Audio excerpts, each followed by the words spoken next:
Salah satu KO paling brutal dalam sejarah UFC yang terjadi di UFC 313 kemarin, di saat Mauricio Ruffi menina bobokan Bobby Green atau yang lebih dikenal dengan King Green. Ruffi pesaing di kelas ringan asal Brasil 19 tahun ini. Dari 12 kemenangannya, 11 diantaranya diselesaikannya dengan KO. Dan di pertandingannya yang digelar bulan November lalu, Ruffi juga hanya bertarung selama 15 menit di saat mengalahkan James Lontop di UFC 309. Kemarin Ruffi mendapat pertarungan lanjutannya di UFC 313 dengan melawan mantan penantang Islam Makhachev Bobby Green, yang belakangan petarung Amerika ini semakin rapuh seperti kurang disepuh. Pasalnya di acara co-main event kemarin, pertarungannya hanya berakhir di ronde pertama setelah 2 menit pertarungan mereka berlangsung. Kekalahannya ini pun bukan main-main, Ruffi sukses mendaratkan satu tendangan berputar yang membuat Green tengkurap di lantai.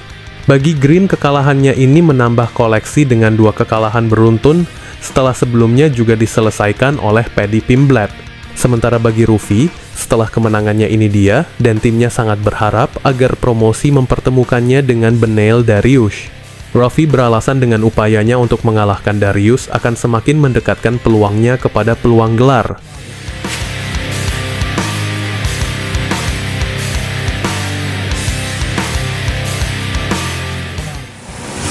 Justin Gaethje kembali meraih kemenangannya di UFC 313 di saat mengalahkan Rafael Fiziev dengan keputusan, dan dari kemenangannya ini mengartikan The Highlight berpeluang kepada pertarungan elit berikutnya. Namun banyak yang menerjemahkan bahwa pertarungan berikutnya Gaethje akan kembali berhadapan dengan Dustin Poirier meski mereka telah 2 kali saling berdansa di oktagon. Keduanya pun sama-sama telah memenangkan pertarungan tersebut dengan penyelesaian. Poirier meraih kemenangan KO yang spektakuler di ronde keempat atas Gaethje saat pertama kali mereka bertarung pada bulan April 2018. Kemudian Gaethje juga telah membalas kekalahan tersebut dengan satu tendangan kepala yang menjadi sorotan di UFC 291 5 tahun setelahnya.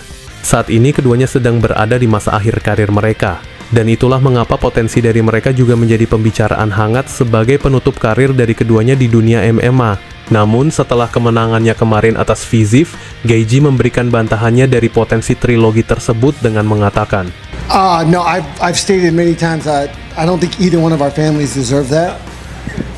We're 1-1. I'm okay with it. If he's okay with it, then no. I don't think that's. I don't think we're. I think we're contenders if we beat other people. If I beat him, I don't think either one of us would be considered a contender. Namun setelah menjelaskan alasannya menolak pertarungan berikutnya dengan kembali melawan Poirier, Gaethje kemudian dimintai pendapatnya tentang siapa yang harus dihadapinya menjelang penutup karirnya di UFC. Mantan 2 kali penantang gelar ini mengatakan bahwa itu adalah pertanyaan yang bagus dan menjawabnya dengan satu nama yang diinginkannya sebagai pertarungan berikutnya adalah Islam Makhachev. I mean, I want to fight for the belt, obviously. It's a much different matchup than I just had. They tried to give me a donut. I took a bite, but I gotta get back to running if I'm gonna fight Makhachev. Dan sepertinya cita-cita yang ketiga kalinya bagi Gaethje untuk pertarungan gelar telah mendekati restu dari CEO UFC Dana White. Pasalnya selama konferensi pers pasca pertarungannya, Dana White bereaksi terhadap Gaethje yang mengumumkan bahwa dia terus berusaha keras untuk menantang Islam Makhachev di usianya yang ke-36. Pernyataan Dana White ternyata menjadi bahan yang paling diinginkan The Highlight di saat bos UFC itu mengatakan, maksudku berapa peringkatnya sekarang? Keempat atau apa? Kan ketiga. Itu dia. Dia masih menjadi orang nomor 3 di dunia, jadi peluangnya untuk mendapatkan gelar cukup besar.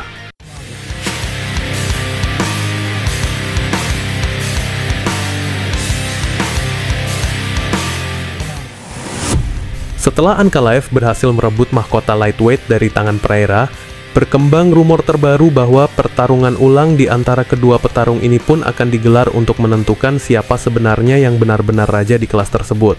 Dengan bermacam alasan yang ada, sepertinya rematch antara sang juara Magomed Ankalaev versus penantang terbarunya Alex Pereira memiliki peluang. Namun meski demikian tidak menutup keinginan para pesaing lainnya yang juga ingin menjadi juara dari tangan Ankalaev. Mantan juara divisi tersebut yang dibuat tak berdaya oleh Pereira, Jiri Prochazka, mengklaim untuk kesempatannya kembali menantang gelar. Sebelumnya, mantan juara ini mengucapkan selamat kepada Ankalaev atas kemenangannya di UFC 313, namun dari ucapannya tersebut, Prochazka menawarkan kesempatannya untuk menjadi lawan yang berikutnya. Akan tetapi, Magomed Ankalaev sebagai raja di divisinya yang baru saja dinobatkan, langsung mengabaikan harapan dari Prochazka dengan membalas permintaan tersebut dengan melabelinya sebagai penipu. Sebutannya ini diungkapkan sang juara itu melalui unggahan kontroversial di media sosial pasca UFC 313 yang dituliskannya dengan mengatakan, "Aku pikir kamu itu penipu dan banyak orang yang lebih pantas mendapatkannya daripada kamu. Kamu harus menang dulu dalam beberapa pertarungan." Cuitan Ankalaev di media X ini langsung menyentakkan Prochazka, di mana sebagai mantan juara dia disarankan harus menyelesaikan beberapa pertarungan ke depannya agar diizinkan sang juara melawannya. Selain itu, dalam video unggahan di saluran YouTube-nya, Michael Bisping melabeli Pereira sebagai petarung yang gagal, menunjukkan keinginannya untuk mempertahankan gelar kelas berat ringan UFC-nya. Klaim ini disebut Bisping setelah mantan juara itu berubah menjadi terlihat malas di saat pertarungan itu berlangsung yang dijelaskannya dengan mengatakan, "Dari Alex Pereira, itu hanya semacam penampilan yang malas, aku tidak melihat keinginan yang nyata untuk menang. Dengar, Ankalaev bertubuh besar, kuat, cukup bagus untuk bertanding dengan berdiri, dan tentu saja dia memiliki ancaman takedown. Meskipun dia tidak berhasil melakukan takedown atau ancaman takedown. Kami selalu mengatakan, itu sama bagusnya dengan melakukan takedown karena itu membuka peluang baginya. Itu menghentikan Pereira dari bersikap terlalu agresif," kata Bisping menanggapi performa Pereira di pertarungan pertahanan gelar kemarin yang mengejutkan banyak orang. Selain itu, kekalahan Pereira ini juga mendapat reaksi negatif dari sang mantan istri. Wanita ini mengatakan, kini tidak ada lagi Chama melainkan yang ada hanya karma. Mungkin ini reaksi akibat sakit hati atau apalah namanya, tapi coba kita dengarkan apa sih katanya. "We have a new light heavyweight champion. No more Chama, karma. New light heavyweight champion Ankalaev. Congrats. He did a really good job. If you guys are talking robbery, you don't understand anything from MMA." Nah, setelah mendengar ocehan dari mantan istrinya Pereira, Tom Aspinall meyakini jika potensi pertarungan promosi antara Jon Jones versus Alex Pereira tidak mungkin akan terjadi lagi. Hal itu diungkapkan Tom Aspinall di saluran YouTube miliknya dengan mengatakan, "Table now, the Alex Pereira fight at heavyweight or any other weight really. Yeah, John, there's only one way, there's only one thing to do, mate. Sign the contract and let's get a date going." And I know we seen last night Dana White was talking.